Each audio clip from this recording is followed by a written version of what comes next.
welcome to the 52 Weeks podcast. My name's Steph, and it's March, right? And maybe you had New Year's resolutions, and now you're like, why did I set that? I have a psychotherapist with us. She's also an author of the book, The Power of No.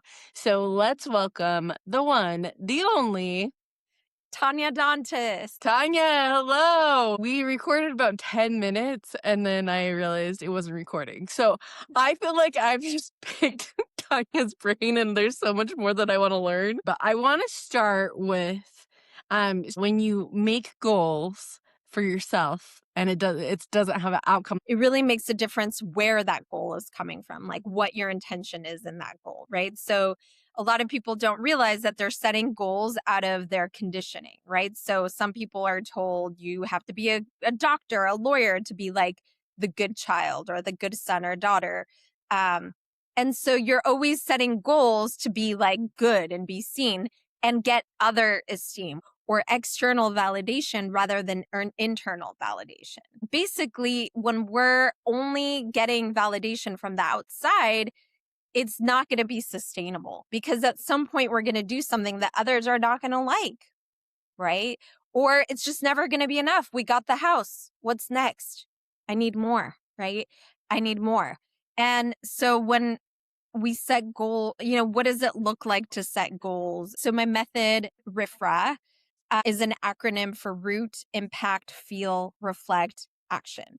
So you were mentioning this root of when you did a lot of babysitting or helped around the house, you were praised, right? So you can see like there's a part of you that wanted, as a children, we want praise and validation. That's just a normal, healthy need and want as a child, right? Like that's kind of how we develop, right? Like we get feedback from the outside world. But if you only got it when you were doing things to help and you didn't get it when you were just being, you were just being yourself and no one's like, Steph, you're amazing. Like, I'm so happy you're here. It was only when you did, that would definitely create an impact, the next letter in the method, of being someone who does, who's like, gotta be on the to-do list, gotta do, hoping that little girl inside is kind of hoping that way she gets the pat on the back. And the thing is, that's developmentally appropriate when you're a child. But at some point when you're an adult, you're like, you know what? This isn't working anymore. Like sometimes I do stuff and no one pats me on the back and I'm sick of it, right? I'm done. Yeah. Well, and it's like, even as you were talking, I was thinking of so many examples of people that I know of, like if they were athletic, and always praised for that, or someone that was like really pretty and got praised for that. And then as they're getting older, it's like hard that that's going away. Like there's just so many things so I like that you have this method to really like break down and think, okay, why are we doing this? So we have the impact. And then after that, there's the feel. Yes. So when you realize that, I don't know if you felt it too, or I'm just the therapist in the room, but there was a moment when I was just reflecting to your situation where there was a little bit of sadness there, right? Like this little girl who just wants to be seen, right? So when we reflect on this, it's normal that we have feelings of sadness. We have feelings of grief. We might have feelings of anger. Like that shouldn't have been. Like I should have, like, why didn't I get what some other kids get praised just for being? Like, why didn't I get that? And that's normal and it's okay. And a lot of people have issues with their own sadness or anger. So I teach on how can you learn to feel your feelings and not take it out on someone else. A lot of us only witnessed anger that was abusive, that was taking it out on someone else, or that was like passive aggressive or sarcastic. But anger is just anger. It's just a normal, healthy, like, it's like one of the colors of the rainbow. Like you can't suppress sadness or anger and not end up suppressing joy. Emotions are emotions. Like you can't be like, well, I just like the happy, but I don't want the sad. Like that's the beginning of pathology, right? People who don't like this other esteem, this external validation. Like Instagram, it's rare to see someone really sad, like, hey, I'm upset about this. It's like, oh, I'm fine. I'm in Paris eating croissants, right? It's like, yeah, what about your moments? That's why it's not an accurate portrayal of what a real person goes through or a real person goes through to get certain goals. So there's no, I've heard this phrase a million times, like there's no such thing as overnight success. It's full of, falling down, getting up. Like our very life is predicated on like we're all dying at some point. Like there's going to be loss. There's going to be anger is when there's been a boundary violation, right? It's like our signal that something was not okay. And so it's our invitation to set a boundary, to speak up, right? It's ends up being one of those two. When we're so dissociated from our anger, we end up being, it's like a beach ball that gets pushed down underwater. And we're like the doormat Dory, right? Like, oh, everything's fine. Yeah, go ahead. It's fine. Or we end up exploding out of the water and getting so angry that then we're embarrassed and ashamed. And then the cycle starts all over again. As you were talking, I was thinking about, a vacation, a long vacation. Usually after, 7, 8 days, I'm like, okay, I want to like go back to life. Like it makes sense of like anything for too much of a time, like that's gonna get monotonous. Or if we're always just like happy, then we are gonna experience all these other emotions that like make us grateful for the good times. Yeah, that is certainly true. And when you were speaking, it made me think of, I don't know if you've heard this story. It's a beautiful story. I don't remember where it comes from, but it's about the difference between heaven and hell. Kind of like is it's like these people step into this space and it's all this amazing food. This is hell. And they go in and it's a buffet and it's amazing. And then they get to the silverware and it's these really long silverware, so they can't eat it. Hmm. And then they go to we take a look at heaven, and guess what's different? It's not the silverware. They're the exact same length, but people are feeding each other. Ah, And so why I say that is that, it's like I think the root, that kind of has its whole own moral of the story, but really shows us so much is about connection in life.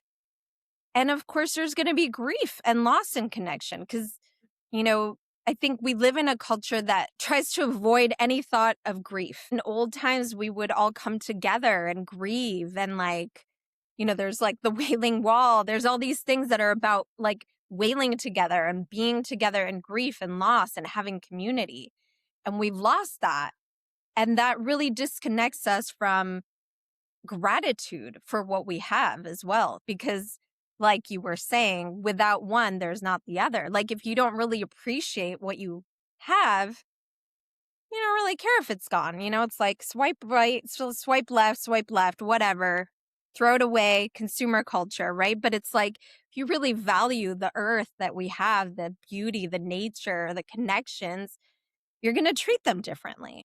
Well, and I'm so glad that you bring up like feeling and talking about all of this because it is so relatable to our goals, our dreams, like our habits, our routines. Because last year I had a gal on who, I mean, she was high up in her career, chief marketing officer, had done it for like decades, and she lost her job. And she was like, what am I going to do?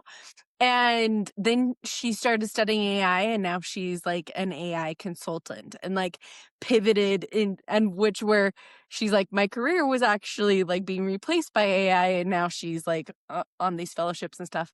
And um and I think that like the feeling of like a loss of a dream, like whether that's a marriage ending, whether that's a friendship ending, whether that's like you got in debt and you aren't gonna be able to like retire when you want. Like so I think this feeling part is so important as we're talking about goals. 100%. And in that example, there's also a little bit of how I look at anger too, right? Because anger, when we feel it in a healthy way, is what gives us energy to take action. Like I mean, I'm making this up. I don't know this woman. I don't know if this is what happened, but I could make up that she was like, damn AI, I'm gonna, and then she's like, became the boss of AI, right? Like now she's gonna teach it. So that's empowered action, right? Like, if we went through the whole, it's like the root, the impact, the feel.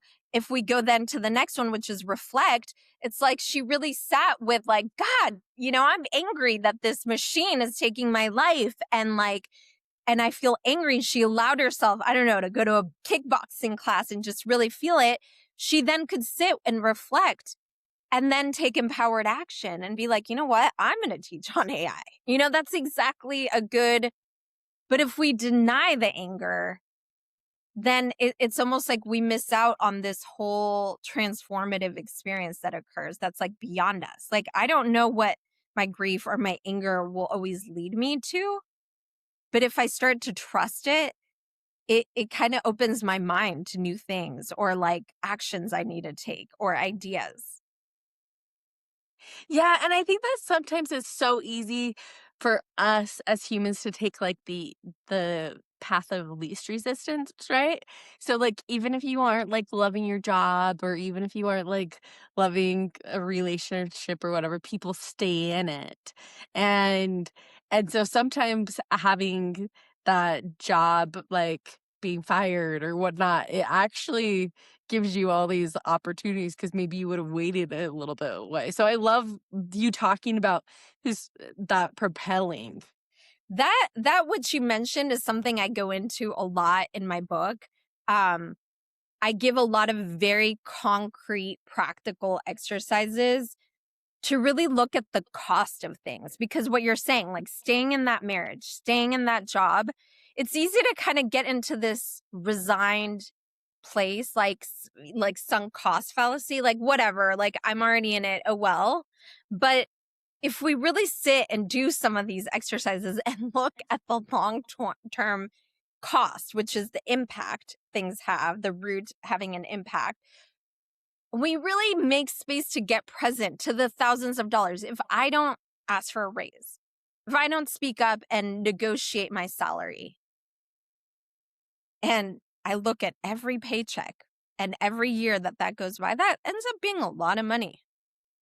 Yeah. And so it goes emotionally too, of course, right? Yeah. No, and so like, okay, can you talk a little bit more about different experiences of seeing this? You called it the and what analysis? The sunk cost fallacy or Yeah, yeah. Yeah, yeah. yeah, yeah. I mean, yeah, it's people do it all the time in relationships. They think like, well, I've already been in it for 15 years. So like they think of it as an investment, right? Like they've already invested 15 years, so they better stay in it cuz that's better. But that's a whole concept in economy which that explains that it's actually better to just let it go of your investment.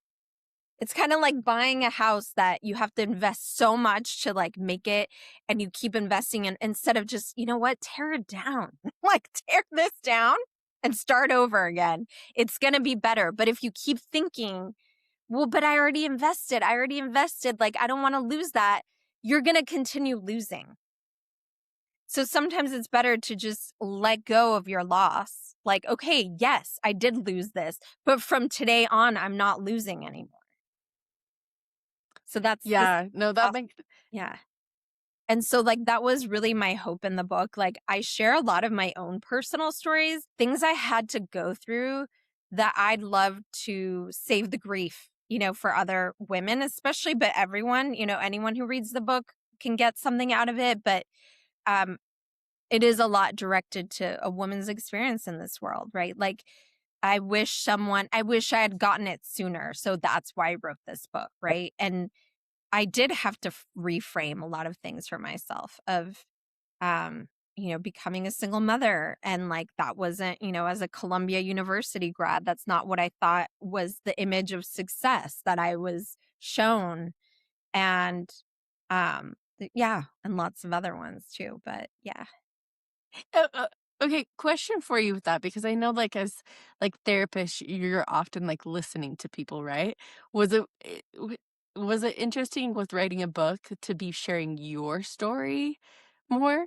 100%. So I've always written. It's something that like literally I have first grade like poems I wrote that my dad wanted. I always said like you're going to publish, like you're such a good writer. But I think therapists are taught that, you know, you're a blank slate, that people shouldn't know a lot about you so that they should project onto you whatever there was going on for them. It's all about your client, not about you. Mhm. So I've often like negotiated these two parts. And that's a lot what held me back from publishing a book was like, you know, a lot of fears around being seen. Everything that I talk about is something I walk.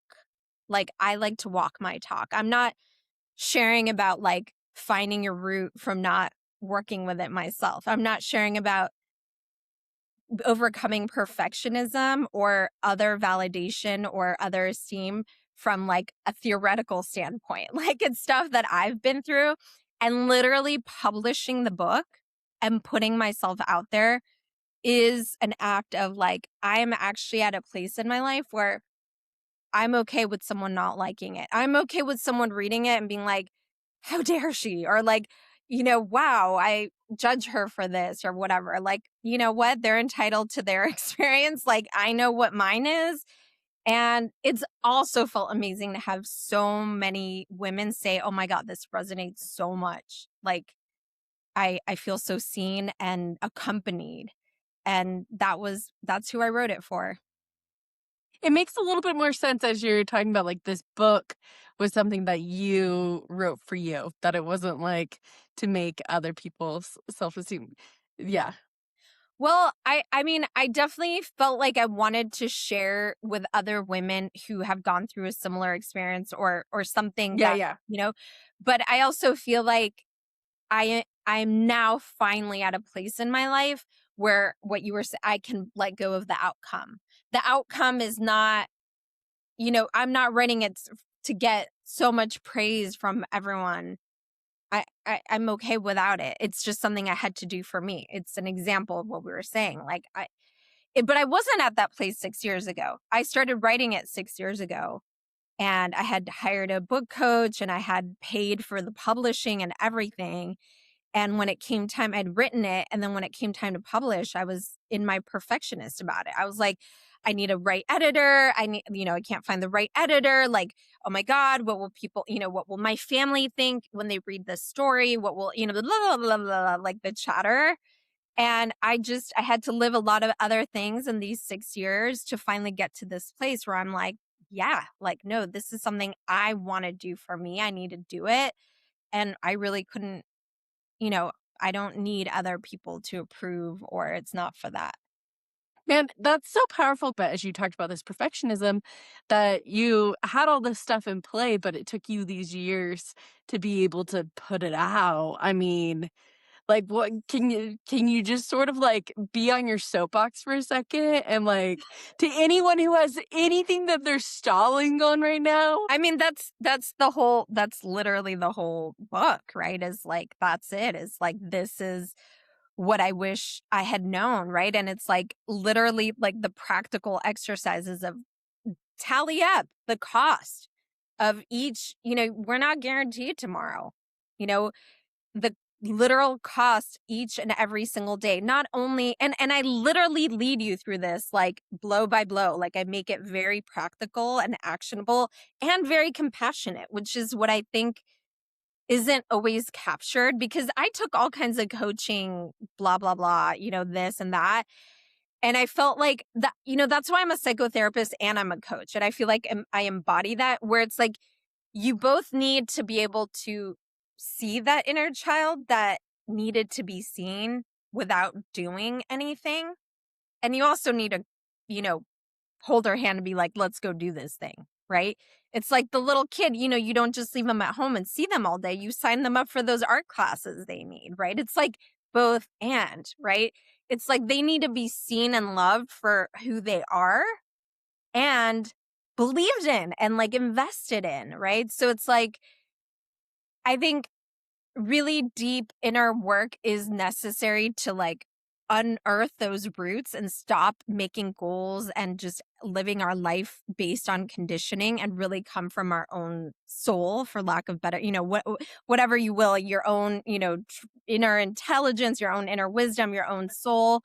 And really, it's also going to take the action. It's also going to take the motivation and the like backing that up with like investing, showing up. And the more we wait, it's like really do the math. Look at how much you're missing out on.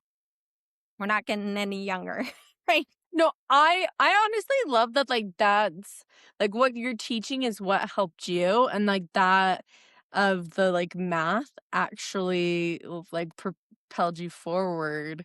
Because I think that sometimes it is easy to stay in the feelings, but seeing those numbers, that's a motivator.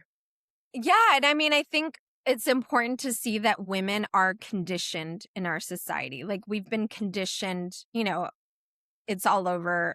We all hear it and we think that we don't need this message anymore. But sadly, like you just gave an example of how we do. And, we're still paid less on the dollar than men are. Like we are conditioned to dismiss our own feelings and put other people's feelings first and to, appease and people please and like serve other people first, right? And so it takes something to learn to push back and say no to something or to negotiate something or to ask for a need or to write a book or to put a project out there, an idea out there and back it up, right? But it's in that method, right? Everything I said, it takes being able to stand. You won't be able to hold those things and like you might be able to do it once, but to hold it sustainably, your system needs to feel safe in people not liking you. You know what I mean? How many women are afraid of the B word, right? Oh, but if I say that, they'll think I'm Mhm. right? I mean, how many women feel that, right? Yeah. And that's why they don't say, you know what? No, that's not going to work for me. I'm sorry. I need this. Man, like, um, I I always think, like, with podcast interviews, sometimes I don't know what to expect. Like, I knew that, like, that we were gonna be talking about goal setting and, you'd also talk about, like, listening to your body and stuff, but, like, I feel like this was just a good reminder to me because I'm embarking on, like, a 8-week project that I've been putting off forever, and honestly, even though I know that I have, like, the skills and I have the knowledge to do it, I keep on being like talking myself out of it, you know? And so hearing you say all this, it's like giving me the encouragement of, I can do this. Like, let's stop putting it off, you know? So I'm pounding the table, but it's like, it's very true. Amazing. Well, I'm so happy that's what you're getting out of this because I'm sure, without knowing, I'm sure you can. And I think a lot of women shame themselves for like, why didn't I do this before? Or why is this so hard? But that's not the point. The point is that your nervous system, you haven't felt safe to, right? Because it wasn't safe for you to say no at home. It wasn't safe for you to show that emotion. It wasn't safe for you to make mistakes, which you're always going to make as a human. So it makes sense that today you feel nervous. And until you can reparent yourself and meet yourself in that place and be like, you know what, Tanya, you make a mistake. It's okay. Someone didn't like the book. I'm still going to love you. I'm not going anywhere. Steph, you do this project the best you've got. And even if you make mistakes, I'm still here. You're much more going to be willing and able to do it. A lot of people, when I introduce the concept of the inner child, it's like cringe, right? It's like, oh my God, that's so weird. Like, that's weird, right? I felt that way when I first heard about it, right? But it's like, people also thought the earth was flat. Like, and now we would think it's really weird if someone thought otherwise. Like, we are not what we think. Like, those are just conditionings and ideas, right? Like, we can get used to new things. And I think something I've seen consistently in people who make improvements in their lives, get better, is being willing and able to try new things. You know what? Try the broccoli. You know what? Try the inner child work. You don't love it after trying it a few, like I think it's just being willing to try something. I do all kinds of, like EFT tapping or like self-soothing or whatever. You got to try a lot of different things to see what works in your system and like what your system responds to, but it's that willingness to try. Oh, yeah, that's such a good reminder of just our willingness to try. And like you said, if you don't like it, and you're the one that's wanting to do it, you don't have to do it. To wrap things up, I always like to have the guests leave me and the listeners a challenge. So I feel like you've given a lot of good advice, but is there anything that you would like to challenge us to do? Yeah. Okay, so here's one that I love. I'm going to first kind of lead you through a tiny taste of something, and then I'm going to invite you to follow through with it, okay? Okay. So I invite you to, if it's safe, if you're wherever you're listening, and, if not, pause it and come back to it. But um, to just take a moment and tune into what yes feels like in your body. And how to do that is think of things that you're a hell yes to, like not things that you're kind of about, but like for me, it might be like imagining walking, my feet on sand or like wet grass and like feeling of sunshine on my skin, or, like a nice cup of hot tea or a spa experience.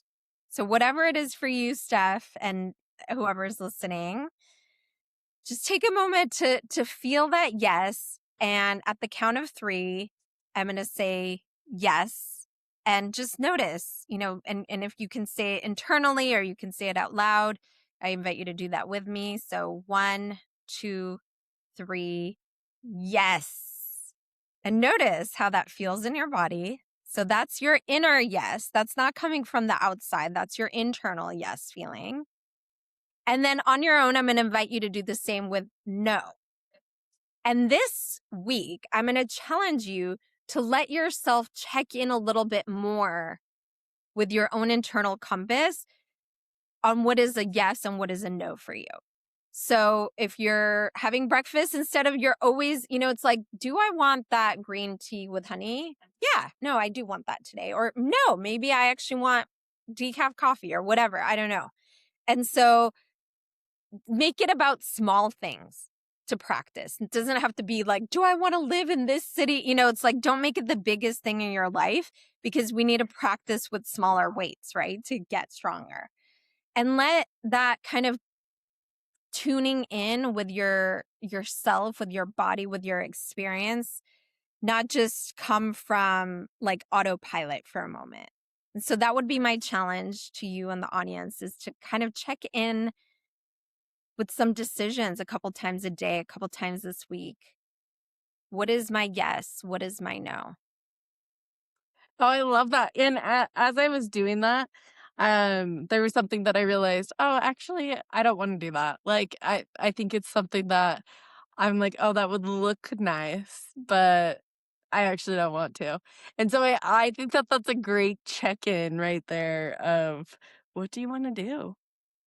Well, sometimes we're not admitting to ourselves, right? Exactly. Like we're not admitting, like, actually, no, I don't want to do that. I just want it to look good. And it's like, yeah. And then we start to strengthen that, because you might try saying no to that one thing, and then you realize that wasn't so bad. I could do it again, right? And in the book, I have other ways that if you don't feel prepared to say no, there's ways that you can kind of take baby steps along that route. Thank you for sharing all your wisdom and giving such a good challenge, and make sure to go check out her book, you guys. I'm going to have that in the show notes. And to those of you who've made it to the end of the episode, thanks for hanging out with us. And just remember that dream, that goal, it soon will become a reality with the small consistent things that we do daily. And I'll catch you guys next Monday.